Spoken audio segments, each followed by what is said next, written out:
થોડી વાર પહેલાં મેં એક વિડીયો શૂટ કર્યો છે એટલે રેન્ડમલી ખાલી એ આવ્યો અને મેં એને પૂછ્યું કે ભાઈ મેં વિડીયો બનાવું તો તને કેવું લાગે છે, અને એ માણસે મને થોડું પોઝિટિવ વેમાં જવાબ આપ્યો. ભલે હવે જેવો બી જવાબ છે બટ સાંભળીને સારું લાગ્યું.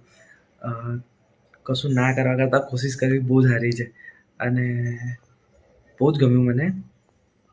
જોઈએ આપણે કેવું લાગે છે. મેં બોલી શકું છું કે હા ભાઈ મને કોન્ફિડન્સ છે, હું તારી જોડે આવી રીતના બિંદાસ વાત કરી એ વસ્તુ જોઈએ. હવે હું હવે આ મારો ભાઈબંધ છે, મેં આને પૂછું છું કે ભાઈ મેં વિડીયો બનાવું છું તને કેવું લાગે છે? મને તો સારું લાગે છે કે તું આગળ જા, વિડીયો બનાય, કે તું મહેનત કર તો સફળતા મળશે, બીજું કંઈ નહીં. હા મને ખબર છે, આટલી બધી સ્પીચની વાત નથી કરી, ખરે આપણે રેન્ડમલી જ રેકોર્ડ કર્યા છે. એટલે આ જો મને બી કોન્ફિડન્સ નહોતો આવતા. આટલા દિવસથી મેં મારા 3-4 વિડીયો નાખ્યા બરાબર. તેમાં આ મારો ભાઈબંધ જ છે, એ પૂછતો હતો કે એડિટિંગ ને એ બધું કેવી રીતના અમે નાનું કરીએ છીએ. કેમ કે અમે બી ચાલુ કરવાના છે વિડીયો બનાવવાનું. હવે 1લી તારીખથી ચાલુ કરવાના છે. તો હજુ થોડું ઘણું નોલેજ નથી અમને વિડીયોનું. હા એટલે નોલેજ તો આવી જ જશે, પણ ટ્રાય કરે છે.